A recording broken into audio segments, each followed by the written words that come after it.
नमस्कार दोस्तों, स्वागत है आप सभी साथियों का संस्कृत की मेगा टेस्ट लाइव क्लास में। साथियों, आज के जो 30 सवाल आपके लिए संस्कृत के बनाए हैं, बिल्कुल आपके पेपर में आने वाले सवाल हैं, बिल्कुल आपके पैटर्न आधारित हैं। चलिए हम इस क्लास को स्टार्ट कर रहे हैं। सभी साथी कमेंट करके जरूर बताना कि ये क्लास आपको कैसी लगी। तो चलिए, पहला सवाल आपके सामने आ चुका है कि प्रत्ययानाम संख्या भवति, यानी प्रत्यार।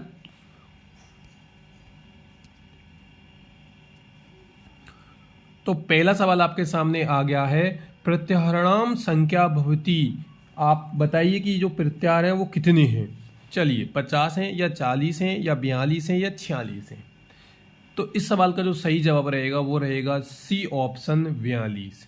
चलिए, अगला सवाल हमारे सामने है, कोई अपी इतस्य संधि विच्छेद, यानी संधि विच्छेद आपको करना है। आपके सामने वापस से 3 ऑप्शन है, ए बी सी डी। तो चलिए, इस सवाल का जो सही जवाब रहेगा वो रहेगा सी ऑप्शन, कह प्लस अपी। चलिए, अगला हम तीसरे सवाल पर चलते हैं। अगर आपको किसी भी सवाल में डाउट आए तो आप कमेंट करके ज़रूर बताना। आपको यहाँ पर संधि जो विच्छेद दे रखा है, इसका एक शब्द आपको एक पद बनाकर बताना है। तो इस सवाल का जो A B C D option है, इसमें आपको सही बताना है कि इसमें सही ऑप्शन सी ऑप्शन आपको लगाना था। चलिए, अगला सवाल हमारा आपके सामने है कि जो अव्ययी भाव समासे भवति, यानी जिसमें अव्ययी भाव है वो समास इसमें कौन सा है। आपके सामने 4 ऑप्शन है, ए बी सी डी। तो आपको इस सवाल में सही वाला बताना है। तो साथियों, ये चौथा ऑप्शन है, यहाँ पे थोड़ा मिसप्रिंट थी, ये चौथा वाला सवाल था। तो इस सवाल का जो सही जवाब रहेगा वो रहेगा पूर्व पद प्रधान। चलिए, अगला 5वां सवाल है हमारा इस क्लास का, द्युम्नि तस्य विग्रह अस्ति। इसका हमें विग्रह करना है। तो इस सवाल का जो सही जवाब है वो आपको बताना है कि ए रहेगा या बी रहेगा या सी या डी। तो बी ऑप्शन इस सवाल का बिल्कुल सही जवाब रहेगा। अगला छठा सवाल आपके सामने स्क्रीन पर है, व्याकरणम इतस्य के प्रत्यय है। अब आपको यहाँ पे प्रत्यय बताना है व्याकरण वाले शब्द में। चलिए बताइए भाई।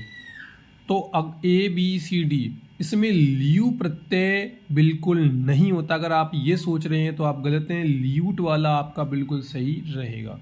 अगला 7वां सवाल स्क्रीन पर है कि जो पच और ण्यत यति भवति, ये आपको दोनों जोड़ने हैं और इसे जोड़ने पर जो सही शब्द बनेगा वो पाच्य नहीं बनेगा, पाक्य बनेगा। बिल्कुल आपका ए वाला ऑप्शन बिल्कुल सही रहेगा।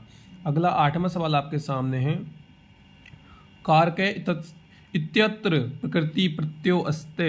अब आप यहाँ पे सही जवाब दीजिए भाई। ए बी सी डी आपके सामने 4 ऑप्शन है।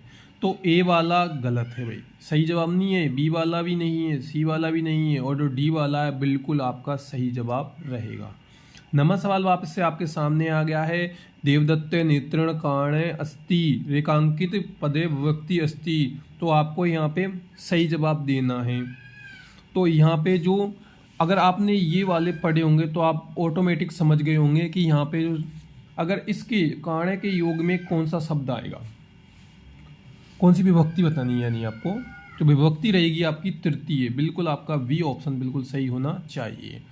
अहम ग्रामे गच्छामि।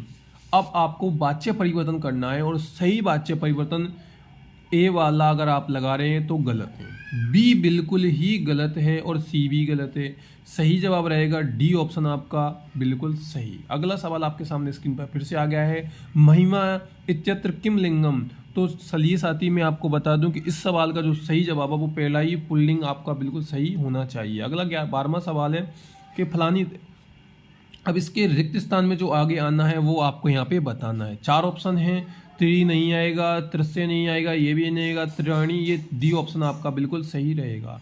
अगला है कि भवती, इसमें विधिलिंग लकार में रूप में बताना है हमें। तो 13वें सवाल का जो सही जवाब रहेगा वो भवेत, यहाँ पे बिल्कुल सी ऑप्शन आपका सही रहेगा। अगला सवाल वापस से 14वां आपके सामने है कि वाच्योच्चारण काल भवति। अब इसका हमें सही जवाब देना है, तो वो सही जवाब रहेगा मात्रा, बिल्कुल सही सी ऑप्शन। अगला 15वां सवाल आपके सामने है और इस 15वें सवाल का जो सही जवाब रहेगा वो रहेगा 4 ऑप्शन में से तीसरा बिल्कुल आपका सही रहेगा।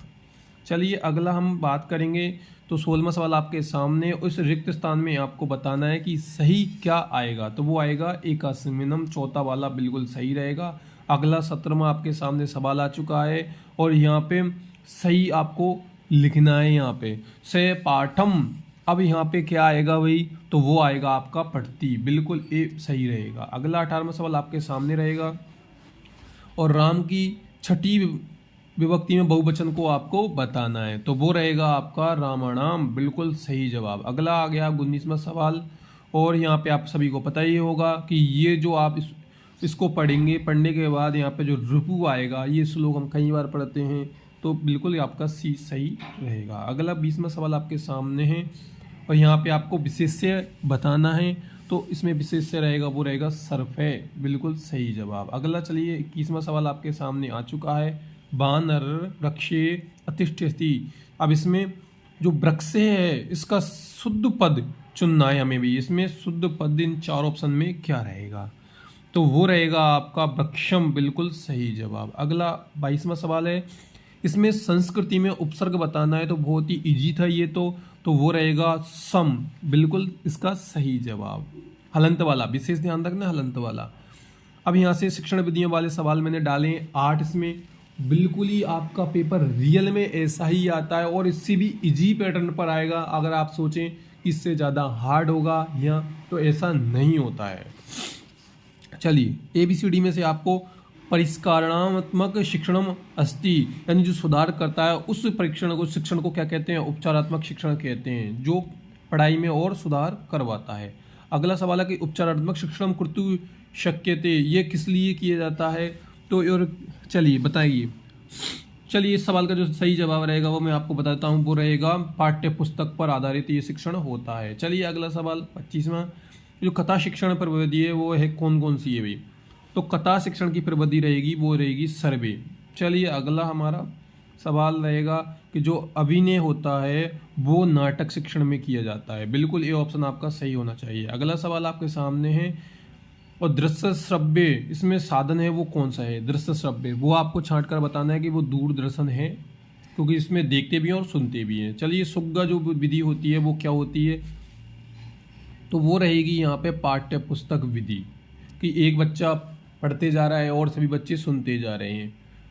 चलिए अगला वाला कि प्राचीन काले गुरु स्वयं शिक्षा नाम केन विधि। तो पहले टाइम पे जब गुरु का जमाना था, गुरुकुल का समय था, उस समय पे किस विधि से बच्चों को पढ़ाया जाता, यानी स्वयं अध्ययन कराया जाता था, वो आपको यहाँ पे बताना है। तो वो रहेगा वाक्यानाम विधि, यानी पढ़ा के उच्चारण के द्वारा किसी चीज़ की व्याख्या करके पढ़ाया जाता था। चलिए ये सभी आपको पहले ही आता होगा और ये जो अंतिम सवाल आपके सामने मोस्ट इम्पोर्टेंट, ये भी आपके लिए रहेगा।